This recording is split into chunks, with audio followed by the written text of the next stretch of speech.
क्या बताता है? परफॉर्मेंस। बिजनेस ने कैसा परफॉर्म किया, बिजनेस ने इस बार प्रॉफिट जनरेट किया कि लॉस जनरेट किया। अच्छा, बैलेंस शीट पोजीशन बताती है बिजनेस की इस टाइम पे आर्थिक स्थिति कैसी है, उसके सिर पे कर्जा ज्यादा है या उसके जिम में असेट ज्यादा है। Next, cash flow statement, business में कितना कैश आया गया आया गया आया गया, चाहे वो कैसे भी आया गया, किसी भी वजह से आया गया। क्लियर? आपको बेटा चोरी करके लाए बेटा तो भी बिजनेस में दिखाएंगे कैश फ्लो, चोरी हुआ ठीक है गया, हमने पढ़ा था loss account debit to cash, सारा दिखाएंगे। इसका तो बकायदा एक चैप्टर है आईपीसीसी में जहां पर इस कैश फ्लो को बकायदा बेटा होता बिजनेस का कैश और बैंक अकाउंट ही है, उसको बस अलग अलग हेड्स में तोड़ दिया जाता है आईपीसी लेवल पर। ऑपरेटिंग से कितना कैश आया गया, फाइनेंसिंग से कितना कैश आया गया, इन्वेस्टिंग से कितना कैश आया गया, नेट, उसमें कैश बैंक का ओपनिंग बैलेंस जोड़ दिया जाता है। एक और चीज होती है शॉर्ट टर्म इन्वेस्टमेंट वगैरह, फिर आ जाता है क्लोजिंग बैलेंस, होता है ये कैश बैंक अकाउंट की डिटेल ही है। खैर कम टू द पॉइंट, बाकी तो वर्किंग नोट है। यहाँ पर पॉलिसीज दिखाई जाती है, मेन तो यहीं पर दिखाई जाती है बेटा कंटेन लायबिलिटी, कि बिजनेस के सिर पे लटकती हुई तलवार या बिजनेस से संबंधित कोई और बात जो बिजनेसमैन के यूजर के डिसीजन को एक अच्छा मोड़ दे सके, सपोर्टिंग जरूरत हो। क्लियर? चलो मैं आगे। तो फाइनेंशियल स्टेटमेंट क्या होता है समझ में आया बेटा? फाइनेंशियल स्टेटमेंट अच्छे हैं, फाइनेंशियल स्टेटमेंट अच्छे हैं, अच्छे बने हैं, क्वालिटेटिव हैं डिसीजन मेकिंग के लिए। ये बात किन किन बातों से पता चलती है, उन्हीं को बोलते हैं फाइनेंशियल स्टेटमेंट की क्वालिटेटिव कैरेक्टरिस्टिक्स। बेटा कई सारी कैरेक्टरिस्टिक्स हैं, स्टडी में भी लिख रखी है, लेकिन एग्जाम के हिसाब से एक क्वेश्चन है जो एक बार पूछा भी गया था और स्टडी में लिखा है साफ साफ, 4 क्वालिटेटिव कैरेक्टरिस्टिक्स मेन जो होती हैं वो बताओ। तो अगली स्लाइड बेटा यही है, financial statement qualitative characteristics, 4 principal main qualitative characteristics, इनका तो होना बहुत बहुत बहुत जरूरी है। वो कौन कौन सी है? अंडरस्टैंडेबिलिटी, मतलब समझ में आ जाए। यहां बात हो रही रुपीज की, तुम बना रहे हो पॉन्ड्स में, डॉलर्स में, या लैंग्वेज कोई और अरबी यूज कर दी, बात समझ रहे हो? समझ में आने वाले आने चाहिए ना। नेक्स्ट, रिलेवेंस, बात हो रही है फाइनेंशियल स्टेटमेंट की, बेटा तो रिलेवेंट बातें डिस्क्लोज करनी है। ये नहीं कि हमने यहां तो रोज लाइट भागी रहती है, बच्चे परेशान हो जाते हैं, बताओ मैं अपने फाइनेंशियल स्टेटमेंट में ये बताने लगूँ तो मतलब कितना अजीब सा हो जाएगा, है ना। रिलेवेंट बातें बताऊंगा ना मैं इनकम टैक्स ऑफिस में, अगर अपने फाइनेंशियल स्टेटमेंट सबमिट करूंगा तो उनको क्या पता, मैं उसमें लिखूंगा हम तो सुबह 7:30 बजे उठ जाते हैं, वो कहता है उठ ना उठ मुझे क्या कह रहा है तू, बात में रिलेवेंट बातें बतानी है फाइनेंशियल स्टेटमेंट में। क्लियर?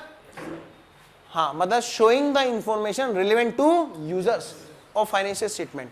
नेक्स्ट, रिलायबिलिटी, रिलायबिलिटी बेटा सबसे ज्यादा जरूरत तो यही है। अब जो आप बता रहे हो वो आप झूठ बता रहे हो। मैंने कहा पिछले एक कोचिंग सेंटर अभी सुबह मेरी नॉलेज में आया, उसने इस बार रैंक के इनाम बांट दिए गाजियाबाद में, हमारे से रैंक आई है, बहुत बढ़िया, प्राइज भी डिस्ट्रीब्यूट कर दिया। दिखाओ तो, मेरे पास पूरे उसका रिजल्ट रखा हुआ है पिछले 2 अटेम्प्ट का, रैंक गाजियाबाद से आई नहीं है।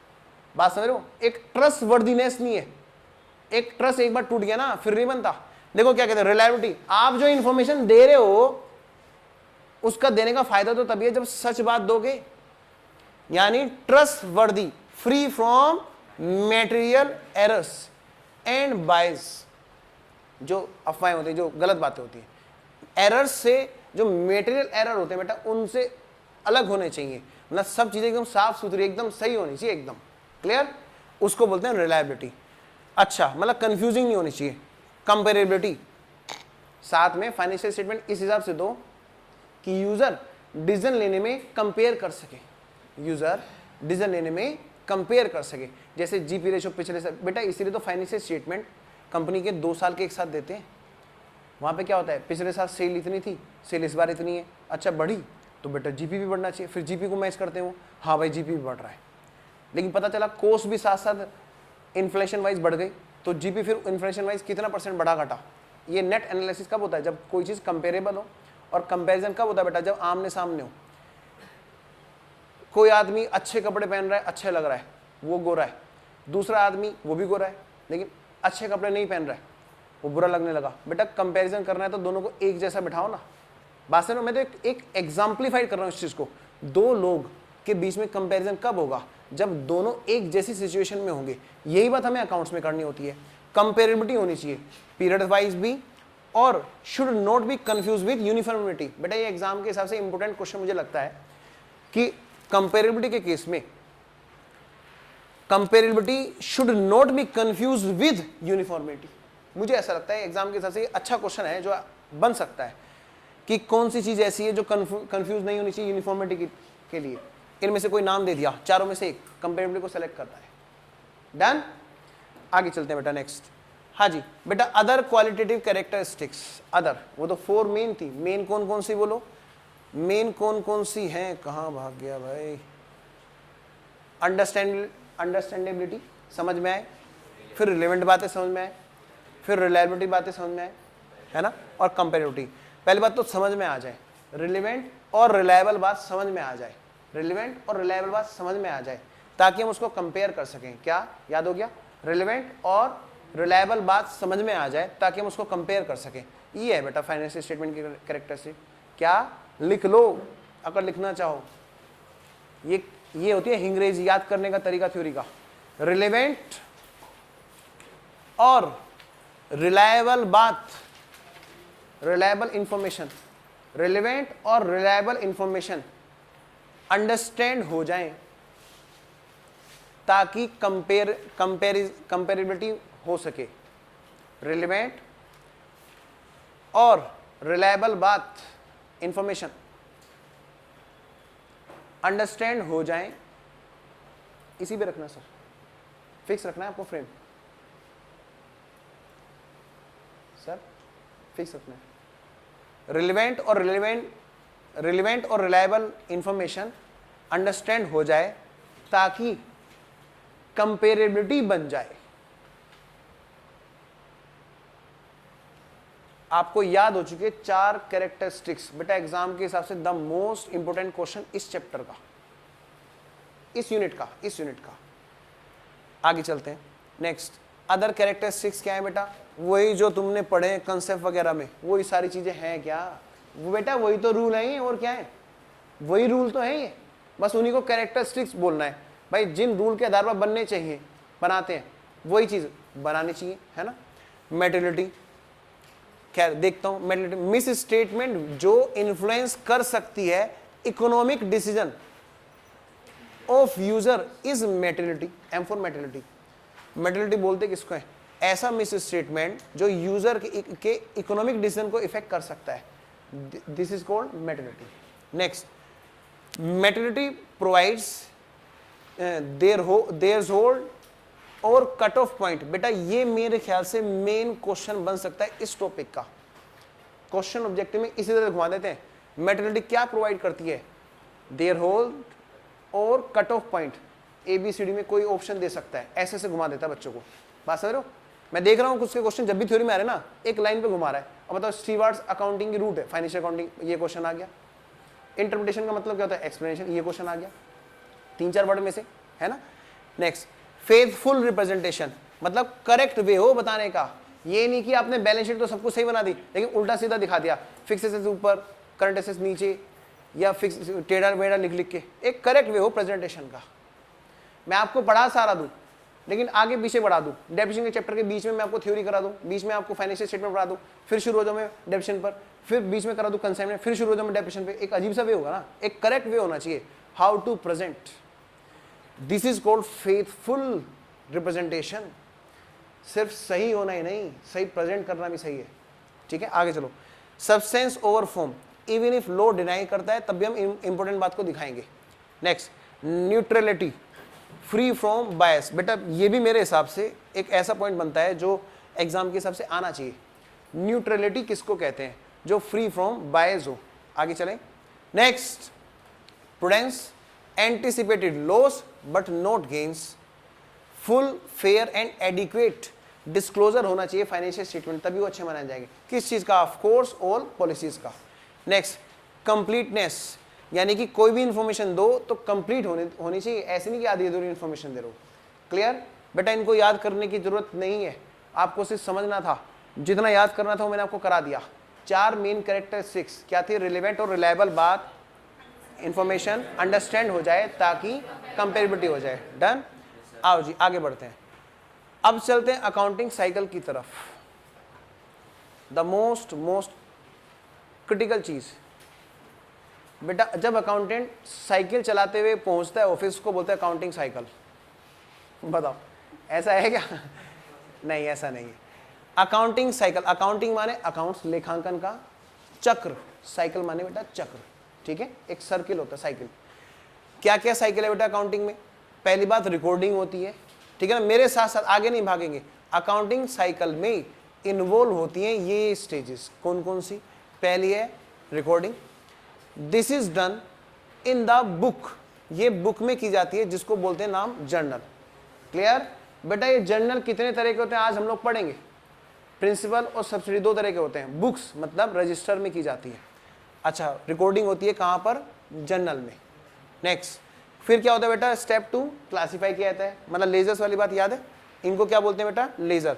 ये जिस बुक में किए जाते हैं बेटा, ये पुराने जमाने का चैप्टर है, टैली नहीं है, ये मैनुअल से चीजें आई है थ्योरी की। जिस रजिस्टर में, दूसरे रजिस्टर में बेटा, एक रजिस्टर में क्या कर रहे थे? जर्नल एंट्री, बोल रहे हैं उनका नाम जर्नल। दूसरे रजिस्टर में क्या कर रहे हैं हम लोग? लेजर्स, ठीक है, उस क्लासिफिकेशन। क्लियर? उनको बोला हमने लेजर्स, उस रजिस्टर का नाम लेजर। नेक्स्ट समराइजिंग, तीसरे रजिस्टर में क्या कर रहे हैं बेटा? समरी बना रहे हैं। अब स्टडी ने बोल दिया तो मैंने ठीक है मान लिया इसको। ट्रायल बैलेंस के साथ ट्रेडिंग परफॉर्मेंस और बैलेंस शीट भी है, ठीक है। अगर आपसे पूछूं बुक कीपिंग क्या है, बता सकते हो? Recording, classifying plus trial balance.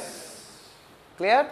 आगे चलो बेटा, interpreting result thereof this include ratio analysis, इसमें सारी चीजें होती हैं, interpretation, why and when and also analysis, ठीक है। Next,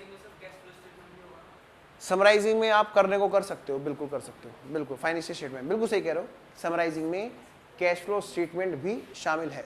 done. आगे चलो बेटा, अब बात करते हैं जर्नल की।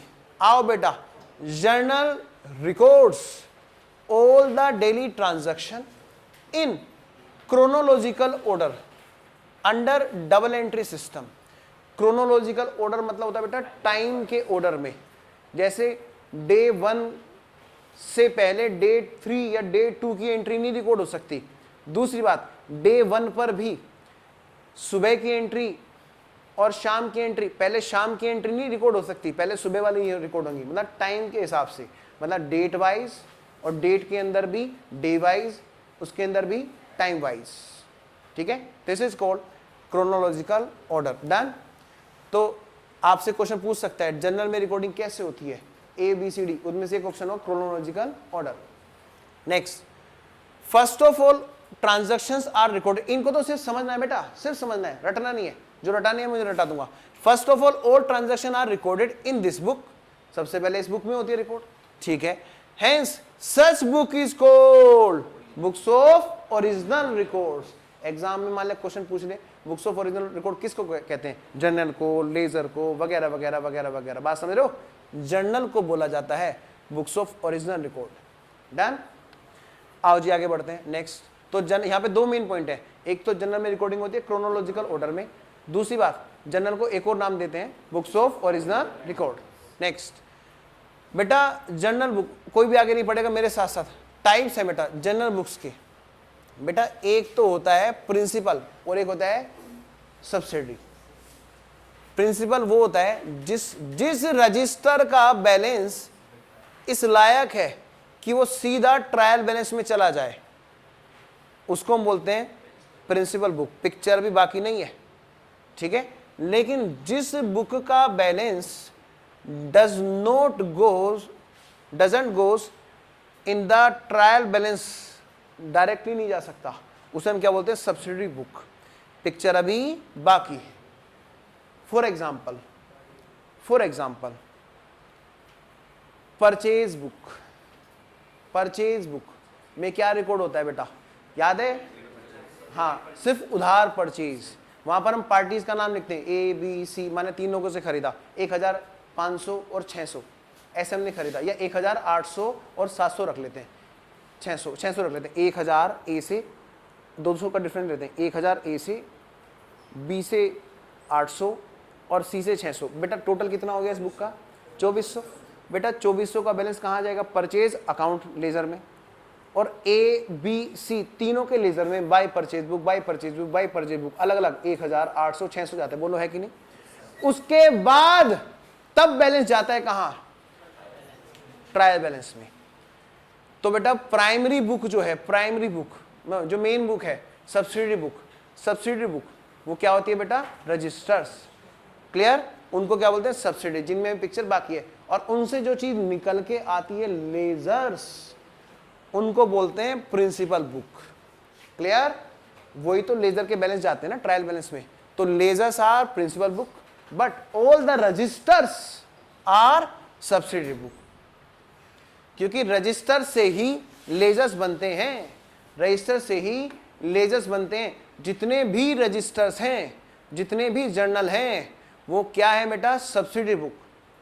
और जितने भी रजिस्टर से जर्नल से बन गए आगे लेजर्स, लेजर्स कहलाते हैं प्रिंसिपल बुक, क्योंकि लेजर का बैलेंस सीधा ट्रायल से उतरता है। बात समझ में आ रही है। अब एक छोटा सा क्वेश्चन है जो बार बार बच्चों को कंफ्यूज करता है। एक है बेटा कैश रजिस्टर, कैश बुक जिसको बोलते हैं, single column, double column, triple column, और 4 कॉलम है या पैटी है, हाँ 4 कॉलम कुछ नहीं होता, पैटी कैश बुक। बेटा इन सब में क्या होता है, कैश और बैंक का आना जाना होता है। ये बुक जब रजिस्टर में बनाई जाती, जब रजिस्टर में बनाई जा रही हैं, इनको बनाया ही जस्ट लाइक लेजर फॉर्म में बनाया जाता है। तो एक तरह से लेजर उसी रजिस्टर में तैयार हो जाता है देखा जाए तो। लेकिन इसका मतलब ये नहीं है कि जो दूसरा रजिस्टर है लेजर वाला, हम उसमें लेजर नहीं बनाएंगे। लेजर बनेगा और बकायदा फिर अलग अलग बनेगा, कैश का अलग, बैंक का अलग, डिस्काउंट का अलग। बात समझ रहे हो। और वहां से बैलेंस उठ के तब जाएगा ट्रायल बैलेंस में, एकदम से नहीं। लेकिन एक क्वेश्चन है बेटा, एक क्वेश्चन है जो बार बार एग्जाम में पूछा भी गया है और बहुत इंपॉर्टेंट है। कैश बुक क्या होती है, सब्सिडरी बुक या प्रिंसिपल बुक? क्या होती है, सब्सिडरी बुक। डर क्यों रहे हो, धीरे से आवाज नहीं आनी चाहिए। समझ में आया, बस सीधा सीधा आंसर सब्सिडरी बुक होती है। क्लियर। अच्छा, कैश अकाउंट क्या होता है बोलो, प्रिंसिपल बुक, क्योंकि वो तो लेजर है, अकाउंट मतलब लेजर है। बैंक अकाउंट भी लेजर है, डिस्काउंट अकाउंट भी लेजर है। क्लियर। आपको पता है ना डिस्काउंट का बैलेंस निकाला नहीं जाता, उसका सीधा सीधा टोटल कर दिया जाता है और भेज दिया जाता है।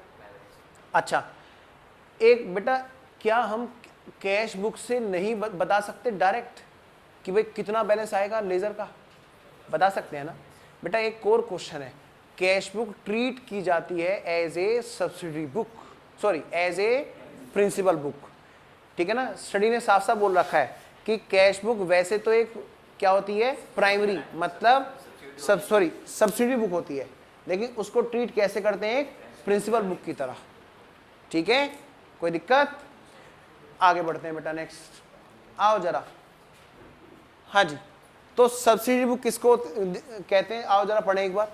Subsidiary books are the books which require further processing steps, मतलब लेजर, किस बात के लिए, for preparation of trial balance, जिनसे अभी पिक्चर बाकी है, हमें फर्दर स्टेप उठाने हैं, लेजर बनाना है वहां से।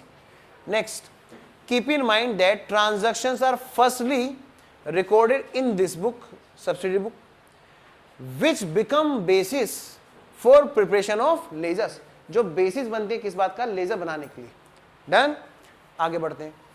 such books are also called books of original record, तो है ही, books of primary और original entry, books of prime entry और original entry। क्लियर। एग्जाम में बेटा हो सकता है ये नाम भी घुमा के पूछे, बताओ प्रिंसिपल को बोलते हैं, सब्सिडी को बोलते हैं books of prime entry, books of original entry. बेटा ओरिजिनल प्राइम वर्ड आते ही समझ में आ जाना, फर्स्ट टाइम एंट्री है ना, और वो कहाँ होती है, सब्सिडी में। बिल्कुल कंफ्यूजन नहीं रहेगा अगर आप कॉन्सेप्ट को समझ गए हैं तो। कोई डाउट है किसी को? आ गया हो। फॉर ट्रांजैक्शन, ये चीजें ऐसी हैं जो रटनी नहीं है, सिर्फ समझनी है, सिर्फ समझनी है। For transaction recorded in such books no journal entries pass. बेटा यही तो उद्देश्य था इन बुक को बनाने का, कि हमें इतनी सारी जनरल एंट्री ना करनी पड़े, तभी तो हमने परचेज का रजिस्टर बनाया था, तभी तो हमने सेल का रजिस्टर बनाया था।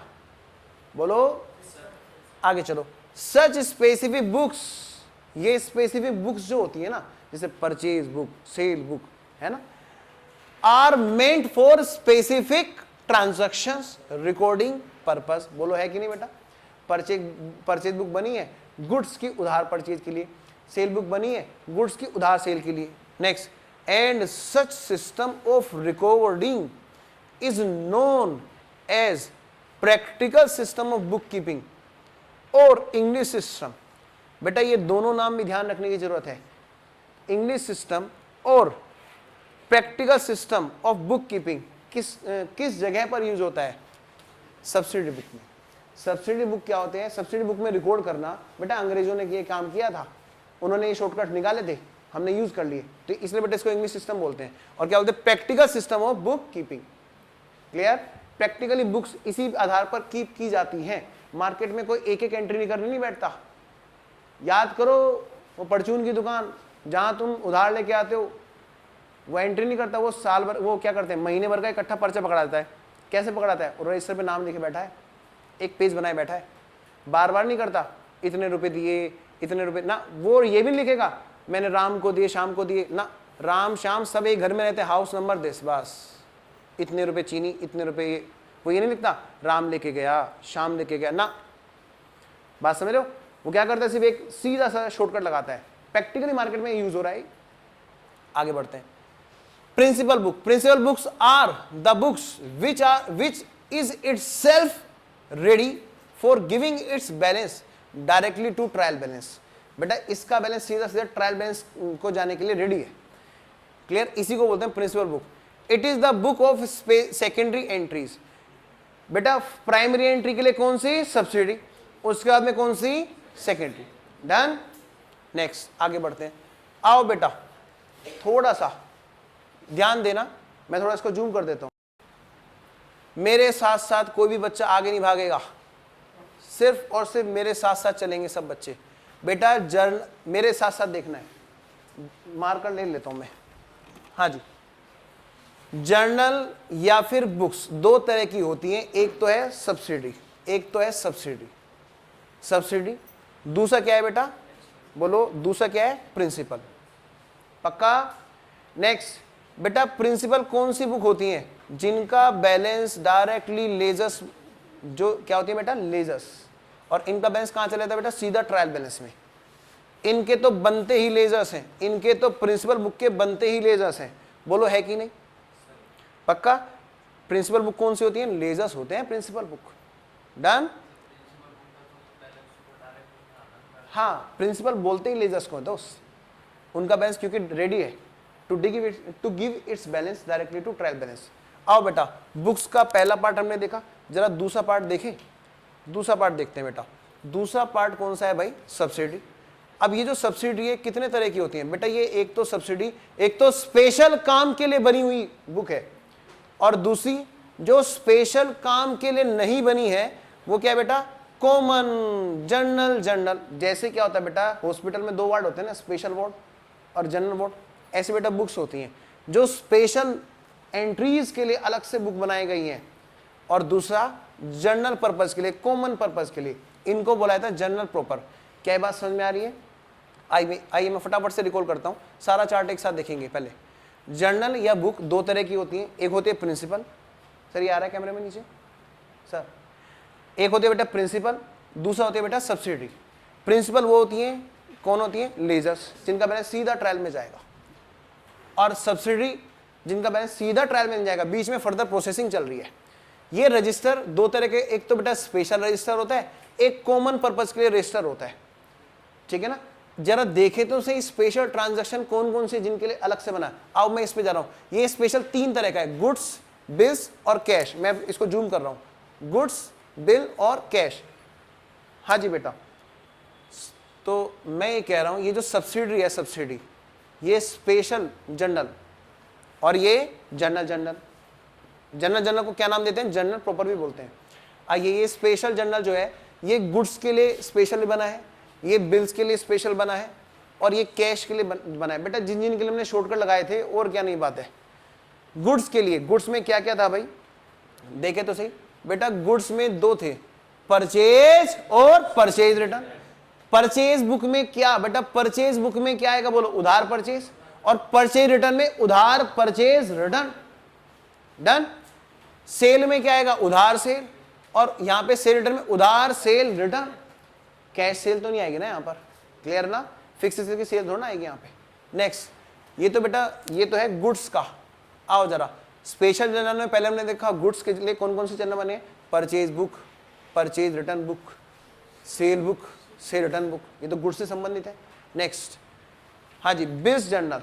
भाई ऊपर को मुंह करके बैठो, गलत बात, या तो मैं पढ़ा नहीं रहा हूं ढंग से या तुम पढ़ नहीं रहे हो, और इस बार मैं ये होने नहीं दूंगा कि कोई पढ़े ना ढंग से।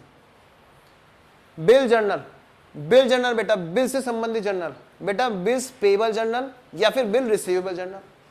बिल रिसीवेबल में हमने नाम लिख रखा है, इन पार्टी से बिल मिला, एक बार एंट्री कर दी बस, बार बार B R debit to A, B R debit to C, B R ना, ऐसे नहीं करना, एक शॉर्टकट, ठीक है ना, उसके लिए रजिस्टर। बेटा ऐसे बिल्स पेबल का रजिस्टर है, क्लियर। नेक्स्ट, इसके बाद कौन सा बेटा, स्पेशल में cash journal, single column, double column, triple column, fourth column, क्या, पेटी कैश, क्लियर। मेरे ख्याल से सबको क्लियर है बेटा। इन सब से क्या हुआ देखो, subsidy book, principal book, subsidy book, principal book, इसमें क्या हुआ बेटा, इनसे लेजर निकले, इन सब के लेजर बने, ऑल बैलेंस लेजर बने, और कहां पहुंच गए, ट्रायल बैलेंस में। क्या बात समझ में आ गई। अब मैं आपसे पूछूंगा कुछ सवाल और आप उसका जवाब देंगे, और एग्जाम के हिसाब से the most important discussion about these books. बताओ बेटे, expenses paid in cash, cash book में, डन, चाहे वो सिंगल हो चाहे डबल हो, जैसे भी हो। सेल इन कैश, पक्का। Sold goods to Ram for cash, sold goods to Ram for cash, Ram हो चाहे शाम हो, कैश में बेचा ना, कहां आएगा, कैश बुक में। सोल्ड गुड्स टू राम, बस सेल्स बुक, शाबाश, गुड। बताओ बेटे रेक्टिफिकेशन की एंट्री कहां आएगी, बाप रे, रेक्टिफिकेशन की एंट्री, बेटा जिसका कोई नहीं उसका कौन होता है, आजकल भगवान नहीं होता है, आजकल जनरल प्रॉपर होता है। बात समझ रहे हो, जिसका कोई नहीं उसका जनरल प्रॉपर, हाँ जनरल प्रॉपर होता है। घर में मम्मी भी कहें हे भगवान तेरा सहारा, नहीं मम्मी जनरल प्रॉपर का सहारा, जिसका कोई नहीं उसका कौन होता है, जनरल प्रॉपर। एडजस्टमेंट की एंट्रियां कहाँ होती है, फाइनल अकाउंट की एडजस्टमेंट की, ना वो परचेज बुक में होती, ना सेल बुक में होती, ना बीआरबीपी में, और ना कैश बुक में। बचा क्या, यही एक रास्ता है, कहाँ, यहाँ पर। बात समझ रहे हो, तो यहाँ मोस्टली जो एंट्रियां होती हैं वो एडजस्टमेंट्स और रेक्टिफिकेशन वाली एंट्रियां होती हैं। डन, उतारो बेटा स्टार्ट को, वैसे आपके स्टडी में दिया है पर मैं चाहता हूं आप लोग फिर भी इसको उतार लो बेटा, ये है बस समझने वाली बात।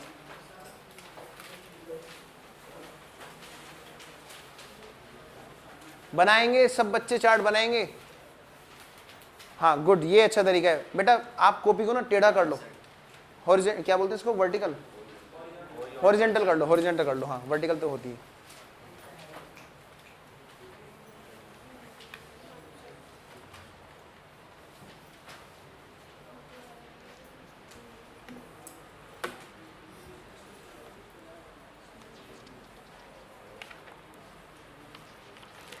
इस बार एग्जाम में डेप्रिसिएशन के कितने, 1 2 3 4 5 6 नंबर के क्वेश्चन आए बेटा, कभी भी सरप्राइज मिल सकता है।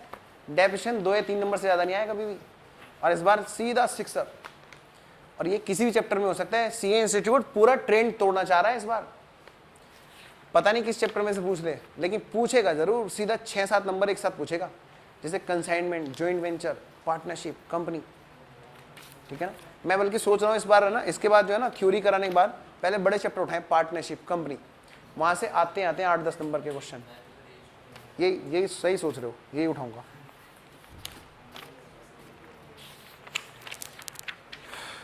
एक क्लास और है थ्योरी की, बस उसके बाद टेस्ट।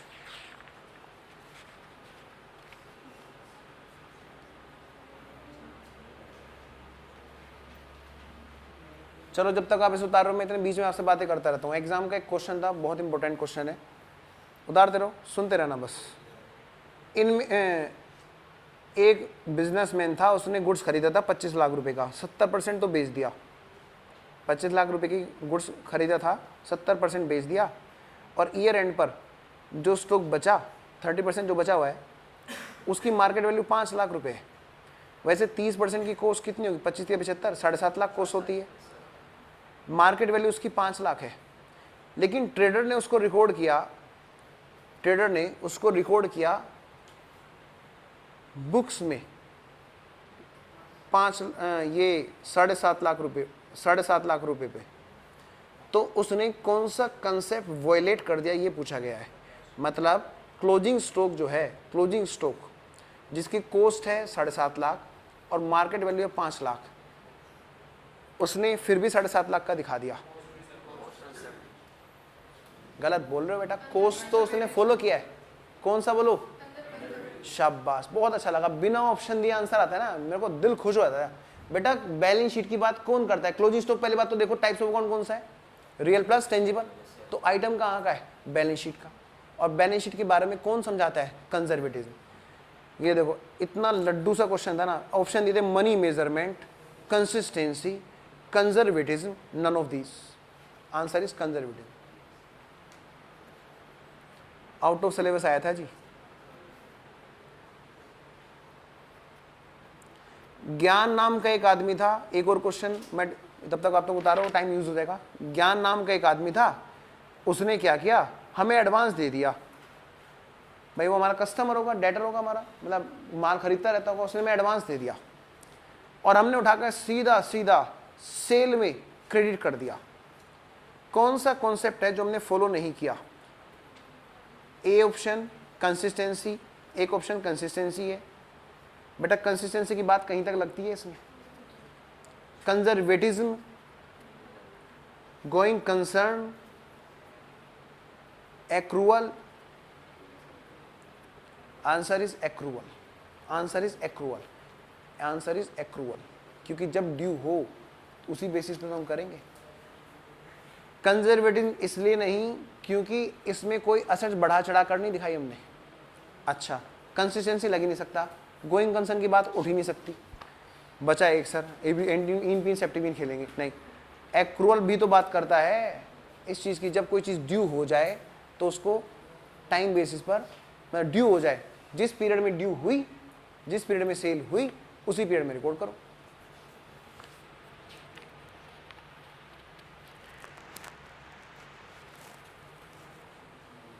उतार लिया चार्ट, ठीक है। तो मैं एक क्वेश्चन और डिस्कस करता हूं साथ साथ।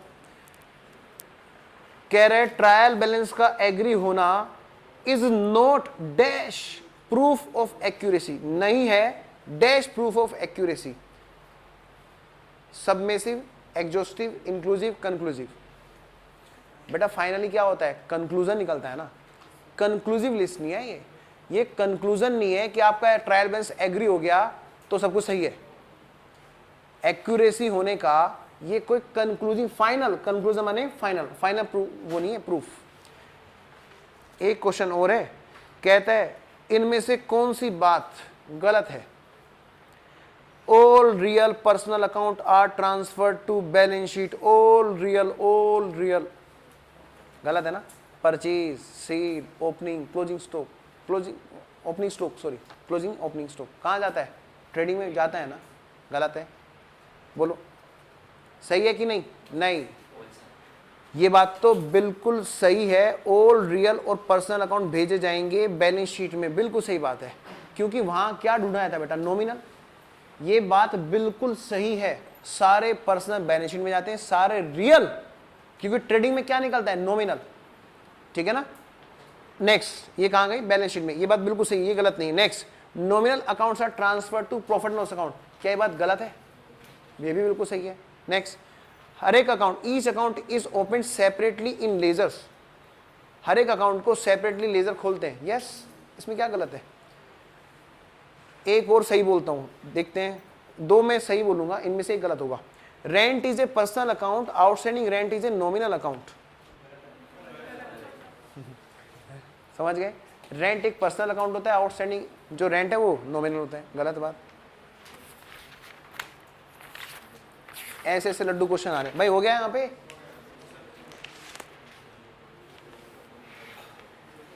इन जनरल एंट्री देखो क्या कहते हैं, in journal entry pertains to outstanding entries. Journal entry में outstanding entry comma prepaid entry depreciation entry, इनको क्या बोलते हैं बोलो? ये कौन सी टाइप की एंट्री कहलाती है? हाँ जी, दोबारा बोल रहा हूँ, आउटस्टैंडिंग एंट्रीज को देखना, एंट्री को करना, ये सब बातें कहाँ सीखते हैं? आउटस्टैंडिंग एंट्रीज को, प्रीपेड एंट्रीज को, डेप्रिसिएशन एंट्रीज को। ABCD ऑप्शन देता हूँ, ये रेक्टिफिकेशन ऑफ एरर होती है, ये क्लोजिंग एंट्री होती है, ये ट्रांसफर एंट्री होती है, ये एडजस्टमेंट एंट्रीज होती है।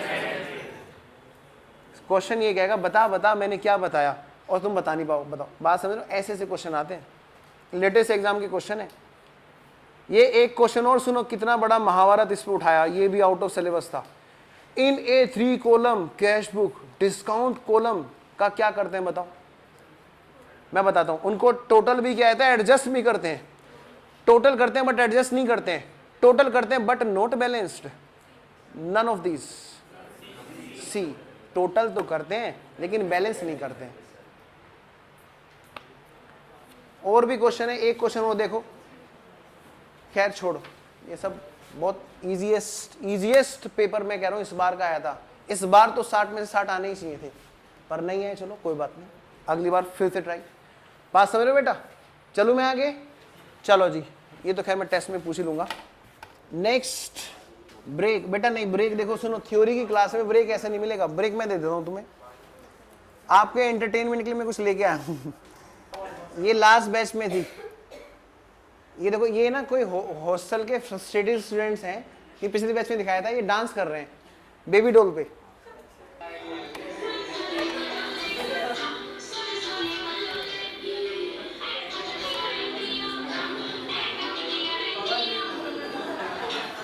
ये फेवरेट है मेरा, 23।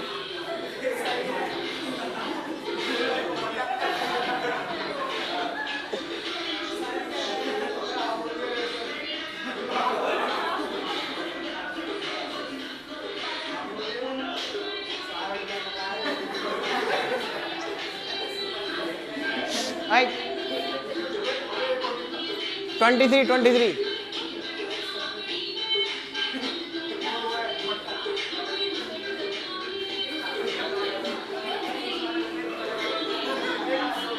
All the CA frustrated students. 23.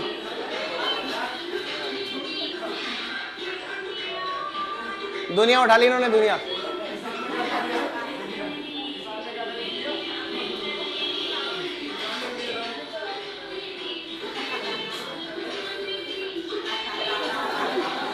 Twenty 23